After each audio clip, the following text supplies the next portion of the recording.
Chapter 4. So this is number 2 in Chapter 4. Symbols for the following elements. Well, oxygen is O, lithium Li, uranium U, titanium is Ti. Remember, you always capitalize the first letter, lowercase second letter, if there's a second letter. Hydrogen is H, chromium Cr, tin is a tough one, Sn, and gold is Au. Some of you might also know silver, Ag. All right, now let's go the other way around. Now I'm going to give you some symbols. I want to know what's the spelling, counts by the way, the name of these elements. V is vanadium, P is phosphorus, not potassium, P is phosphorus.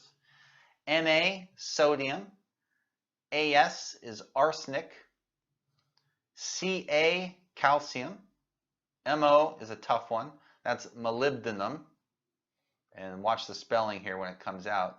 Magnesium is Mg, and then the last one there, Si, that is silicon. Some people call it silicon. Silicon. All right. So that might be a review for some of you, hopefully. All right. There are 3 fundamental chemical laws to be aware of. So we're going to cover them now, 1, 2, and 3. Number 1, the law of conservation of mass. Definition, law of conservation of mass. Matter is neither created nor destroyed. The law of conservation of mass is credited to Lavoisier from 1743 to 1794 was when Lavoisier was alive. Here's an example. 2H2O goes to 2H2 plus O2. On the left-hand side, we have 4 H's, 2 O's, and on the right-hand side, we have 4 H's and 2 O's. So matter is consistent. Whatever's on the left shows up again on the right. Same number and types of elements. In other words, matter on either side. Number 2, the law of definite proportions.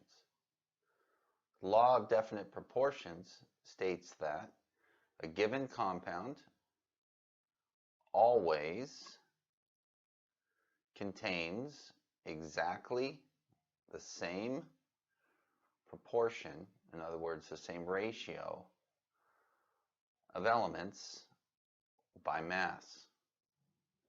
Let's take an example. We'll use water, H2O.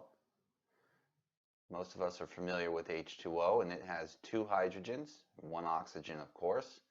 If you use the atomic masses, it comes out to 18.02 grams per mole, and 2.02 from hydrogens, 16.00 from the oxygen. So water is always 11.2% hydrogen and 88.8% oxygen by mass.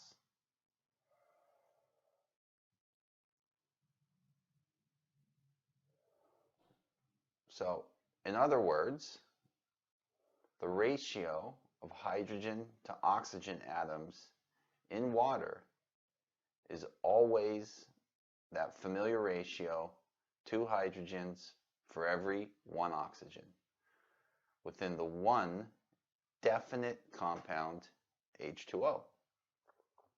Okay, let's move to our 3rd law here.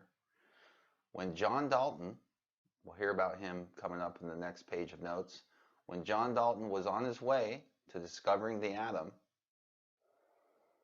he stumbled into and thus discovered the next law.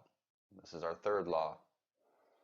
This is the law of multiple proportions. The law of multiple proportions states that when 2 elements form a series of compounds, the ratios of the second elements that combine with the first element can be reduced to small whole numbers. So best to use an example. Example, carbon monoxide versus carbon dioxide, CO versus CO2. In these multiple compounds, the ratio of oxygen atoms per the one carbon atom is 2 to 1. All right? So it's important to recognize the difference between law of multiple proportions and the law of definite proportions. Unlike the law of definite proportions, here we are considering multiple compounds, both CO and CO2. We're considering multiple compounds, and the ratio is between two of the same type of elements, in this case oxygen. We have 2 oxygens for every 1 oxygen in CO versus CO2. So a bit more on the law of multiple proportions. Dalton began to think that because there was always whole number multiples, there must be some simple repeating unit, some simple unit. This unit he called an atom. Now, what do I mean by some simple repeating unit? Well, we had CO, we had CO2. Okay, we cannot have CO 1.5. So, for example, one cannot have 0.5 of a unit.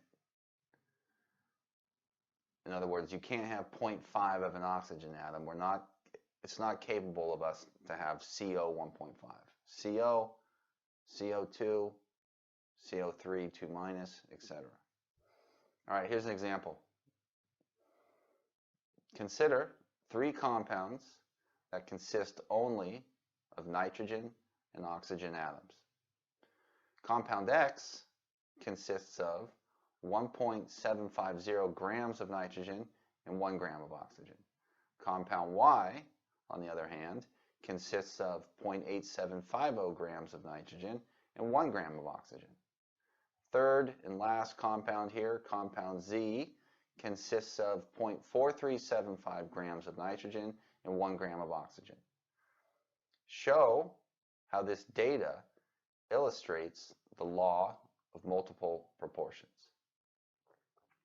All right, well, first we need to compare the ratio of nitrogen atoms by mass, remember, by mass, in the 3 compounds X, Y, and Z. So if we just do ratios here, X over Z, 1.750 grams of nitrogen divided by 0.8750 grams of nitrogen gives us a 2 to 1 ratio, small whole numbers. Y over Z, 0.8750 grams divided by 0.4375 grams gives us 2 over 1, small whole number ratio. X over Z, again, small whole number ratio, this time 4 to 1. All right? So, just to put a star down here, what we have, small whole number ratios of nitrogen atoms. All right? This is our way of confirming the law of multiple proportions. Okay,